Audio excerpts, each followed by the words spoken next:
রাসূল ব্যতীত অন্য কাউকে আদর্শ মনে করলে ঈমান যাবে। অথচ ব্যানারের মাঝে অ্যাভেলেবেল দেখা যায় আমরা অমুকের আদর্শের সৈনিক। এই যুবক সাবধান, তোমার কবরে তোমার নেতা যাবে না, তোমার হিসাব তোমার নেতা দেবে না। ঈমান ছাড়া মরলে উপায় থাকবে না। তাই রাসূল ছাড়া কাউকে আদর্শ মানবে না। আদর্শ একজন, মুহাম্মাদুর রাসূলুল্লাহ। লাকাদ কানা লাকুম ফি রাসূলিল্লাহি উসওয়াতুন হাসানাহ। তুমি যে তোমার নেতারে আদর্শ বানাইছো, তোমার নেতার কবরে কি হাল হবে তুমি জানো নাকি? এখন যদি নেতারে ফেরেশতা পিটায়, তুমি পরবর্তী কর্মী মাইর খাওয়ার জন্য রেডি থাকো। তোমার নেতাকে কিয়ামতের দিন হয়তো খুঁজে পাবে না। আর আমরা যারা রাসূলকে আদর্শ বানাইছি, আমরা আশা করি তিনি আমাদের শাফাআতের মালিক হবেন। হাসরের দিন রাসূল শাফাআত করবে। অসংখ্য হাদিস আছে না নাই? ঈমান যাওয়ার একটি কারণ হলো ইসলামকে নিয়ে বিদ্রোহ করা। ইসলামের সামান্য বিধান নিয়ে বিদ্রোহ করলে ঈমান শেষ। দাড়ি রাখার কারণে মোল্লা বলে, মুন্সি বলে, টিটকারি দেয়, এমন লোক আছে না? টাকনুর উপরে কাপড় পরা ওয়াজিব, টাকনুর নিচের পুরুষের জন্য কাপড় পরা হারাম। এখন টাকনুর উপরে প্যান্ট পরার কারণে অনেকে দেখবেন কেমনে হাসাহাসি করে, ঠিক না? টাকনুর উপরে কাপড় করলে কয়, কিরে ভাই টাকা কি কম দিছিলি দোকানদার? কয় না না। কয় তাহলে কাপড় কম দিছে? কয় তাও না।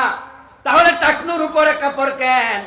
এবার আপনি বলেন এটা তো ফরজ, নিচে পড়া হারাম, এটা আল্লাহর পক্ষ থেকে বিধান, রাসূল বলেছেন এটা ওয়াজিব, আমল করতে হবে। এবার কয় এই বয়সে এত আমল, বুড়া হইলে করবি কি? শুধু দাড়ি রাখার জন্য মেয়ে বিয়ে দেয় না এমন কিছু শ্বশুর আছে না নাই? দাড়ি রাখার কারণে বিয়ে বসে না এমন কিছু মেয়ে আছে না নাই?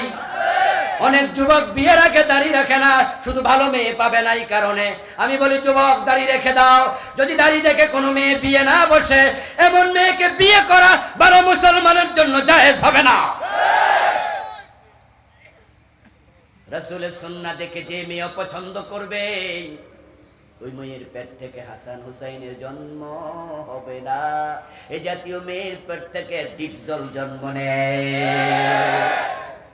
ঐশীদের জন্ম হবে। এই জন্য রাসূলের কোন সুন্নাহ দেখে, দিনের কোন বিধান দেখে কখনো তিরস্কার বিদ্রোহ করা যাবে না, বললে ঈমান শেষ।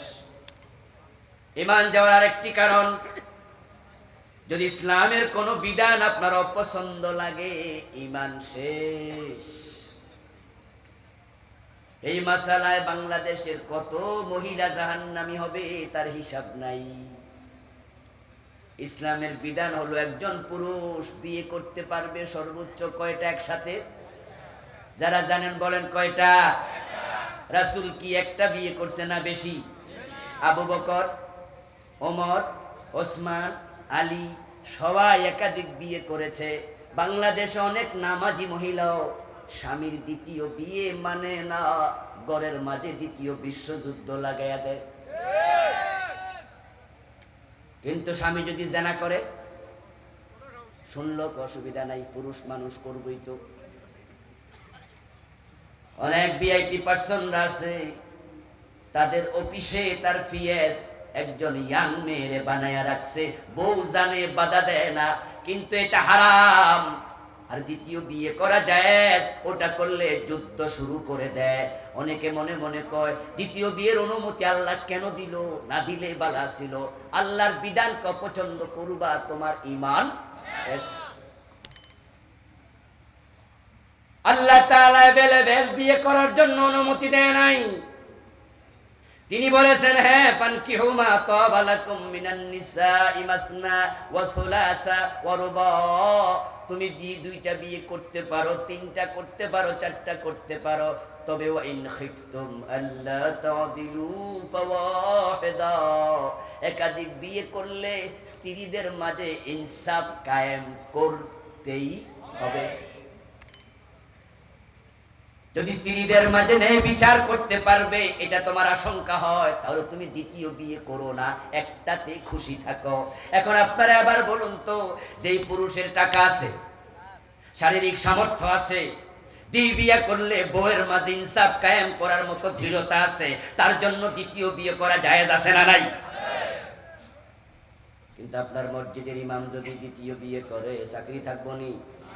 সভাপতি সেক্রেটারি মিল্লাই খুব আগামী জুমা থেকে আর হুজুরের চোখটা খারাপ। অপ্রিয় ভাইরা, ইসলামের কোন বিধানকে পছন্দ করো না, জাস্ট উদাহরণ দিলাম।